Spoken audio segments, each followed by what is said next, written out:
Bonsoir. Ce soir, dans Faites entrer l'enfoiré, nous allons vous parler de Jean Mouloud El Mouarem. Ce jeune homme, comme tous les autres, est en réalité un cannibale. Plus précisément, un cannibale fétichiste des pieds. Pourquoi? Comment en est-il arrivé à mutiler, torturer et dévorer les pieds de ses victimes?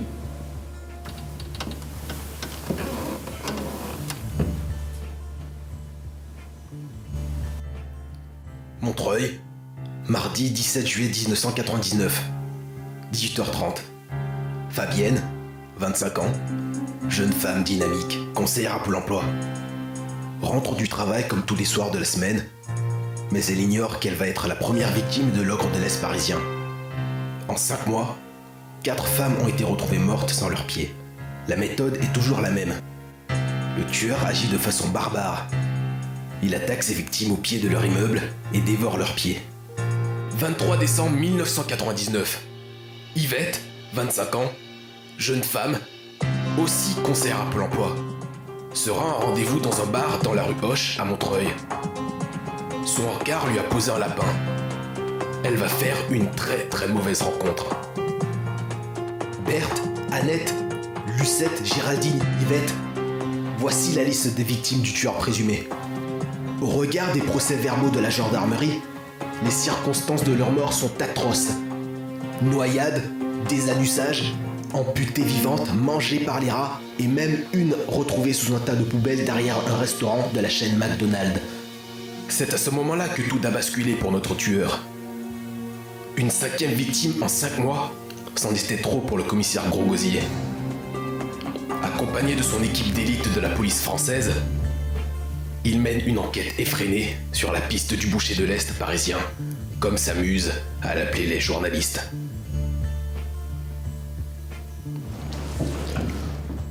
Bonsoir, monsieur Gros-Gosier. Bonsoir, monsieur.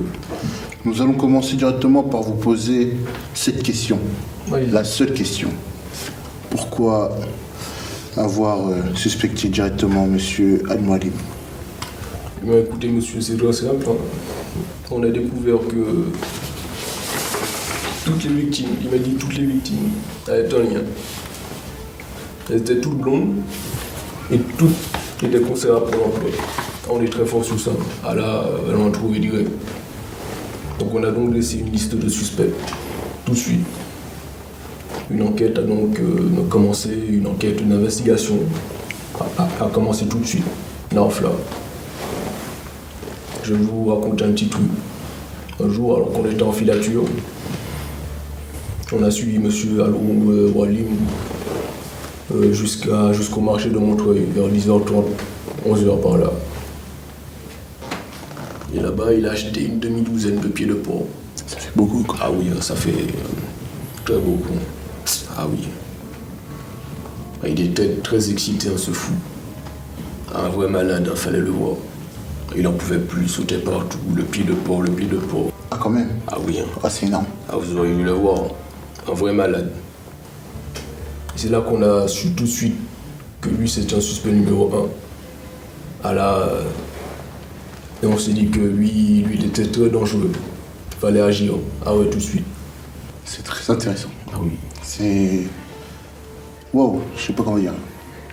Mais pour pouvoir comprendre un peu plus le caractère de cet homme, nous vous proposons tout de suite et maintenant de regarder une petite interview sur monsieur El Mouarem avant... Non.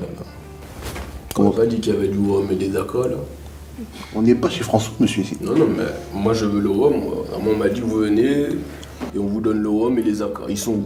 Vous aurez les acras et le rhum. On est... Il y a tous mes gars là, ils sont dehors. C'est bon, monsieur, c'est bon. Pas la peine de ramener tous d'accord. vos amis ici. On est d'accord. On Oh. regarde maintenant. Oui. Oh, bah, tout de suite, une interview de monsieur El Mouarem avant que vous l'avez coffré. Nous sommes actuellement avec monsieur El Mouarem, le présumé coupable. Bonsoir, monsieur El Mouarem. Bonsoir. Nous allons vous poser quelques questions. Première question, êtes-vous coupable? Ah non. Ah, je suis jamais coupable, moi. Et pourtant, Plusieurs personnes vous ont vu partir avec une des victimes, Yvette, le soir du 10 mai. Je vais vous expliquer comment ça s'est passé avec Yvette, la présidente. On a bu un verre ensemble. Et elle m'a dit qu'elle était bourrée, folle, God. Et elle a dit qu'elle voulait rentrer chez elle. Nous sommes partis du bar de la rue Hoche. Et 40 minutes après, je suis rentré chez moi. Vous êtes rentré chez vous? Oui. Mais qui peut nous confirmer cette alibi? Qui peut le confirmer? C'est vraiment une question. Je pense ma sœur. Votre sœur Zaya? Oui. Zaya El Moualim, la seule et l'unique. Quoi, elle est bonne, elle est mignonne. Je vais manger tes filles. Oula. Je vais te défoncer. Donc ça repart. Ok. Sécurité.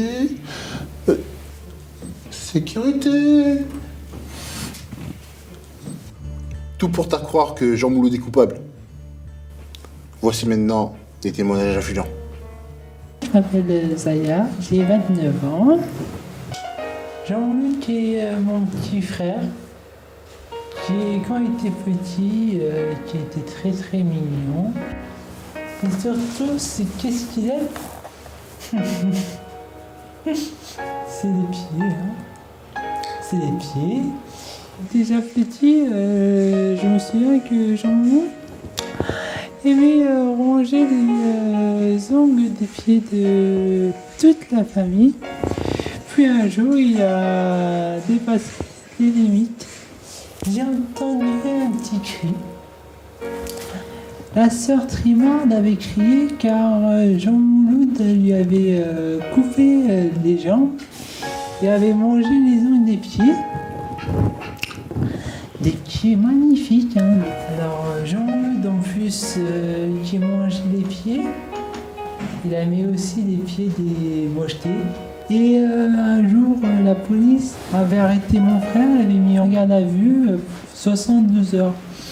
Alors ça, je voulais préciser que c'est totalement, mais totalement injuste. S'il m'aurait pris à sa place, moi j'aurais fait voir de toutes les couleurs, ah c'est sûr. Hein. C'était une soirée qui devait être merveilleuse pour moi. J'avais rendez-vous avec Dominique Trompagne. 2 ans que j'attends de sortir avec cet homme. Au bout d'une heure, et de 2 bouteilles de Jack descendues, j'ai tout de suite compris. Il ne viendrait pas. Je m'apprête donc à rentrer chez moi, mais au loin, j'ai reconnu la silhouette de Jean Mouloud. Jean Mouloud. Je le reconnaîtrai entre mille, vu que je suis sa conseillère au Pôle emploi. Et plusieurs fois déjà, il m'a fait du rentre-dedans. Oh oui, du rentre-dedans. J'ai trouvé ça bizarre, mais original. Ce soir-là, c'était mon plan B. Oh oui, mon plan B. J'ai commencé à boire quelques verres avec lui, mais l'alcool me montait vite à la tête. Je lui ai demandé donc de me raccompagner un peu. Et puis, non loin de chez moi, il me laissa dans une ruelle. Mais c'est à ce moment-là, alors que j'allais rentrer dans mon hall, que je me suis fait frapper derrière mon dos. J'ai perdu connaissance tout de suite. Et c'est là que ma vie changea du tout au chou. À jamais. À jamais. Ouais. Après tous ces liens qui l'accablent, la police met Jean Mouloud en garde à vue pour 72 heures. La suite de cette enquête après une page de merde.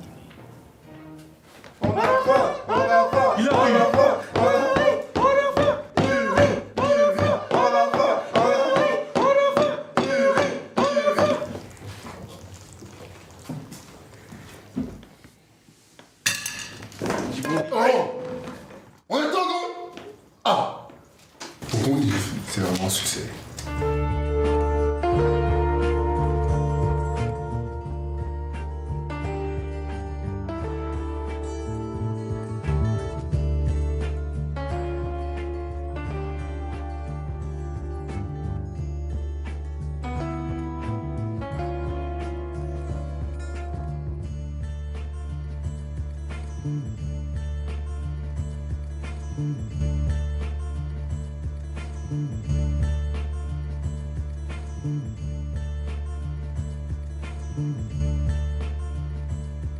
Mm-hmm.